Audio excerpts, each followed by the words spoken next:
Hi, everybody. Welcome back for another week of forensics. I want to talk a little bit about last week's lessons. We talked about observations and the validity of eyewitness testimony. The article that you read had to do with a possible suspect by the name of Tyrone Briggs.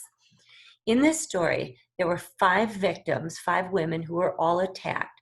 Now, they described their attacker as like a 20-year-old African American man, short hair. Some of them thought that he was balding. They also said his weight was like 170 pounds to about 200 pounds.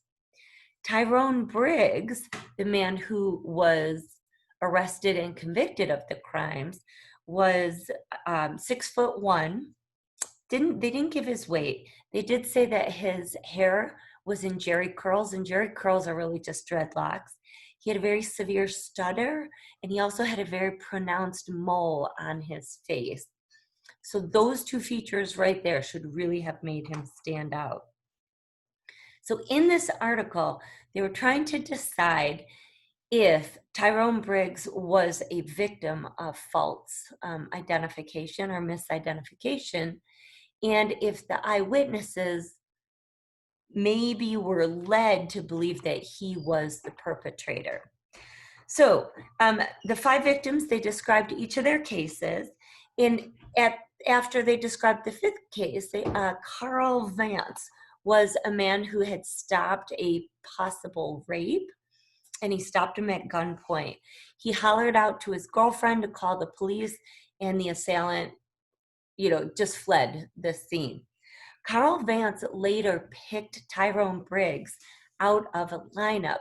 But here's the thing. Tyrone Briggs lived in the same apartment building as Carl Vance.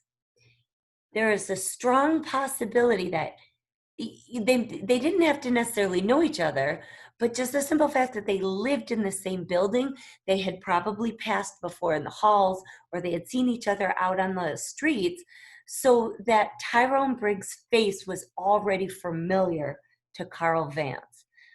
So he may have picked him out of the lineup because his face was already familiar. The police had done a lineup and initially brought the five women in, and they didn't have enough people to do a physical lineup, so instead they did a photo lineup. Now, they made sure that everyone in the photo lineup had a mole similar to Tyrone Briggs so that he didn't stand out. I think that the women still picked him in that case. A week or so later, they had enough men to do a lineup, and in that case, not everyone had a mole. I think Tyrone Briggs was the only person who had a mole. So that was very leading, was going to cause the women to automatically go to him. Later on, when the women had said, because they had Tyrone Briggs speak in the lineup, the women said they did not recall their assailant having a stutter. So you guys you guys filled out the discussion and talked a little bit about whether you thought he was a victim of misidentification or not. Now, keep in mind, if you have any doubt, you cannot convict a person. All right. So moving on with that, this whole idea of eyewitness testimony maybe not being 100% accurate, I want you to pause my video and I want you to open the next video, which has to do with a gentleman by the name of Ronald Cotton.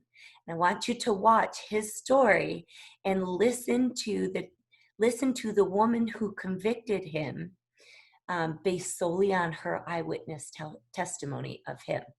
Okay, so go ahead and pause me and watch that video.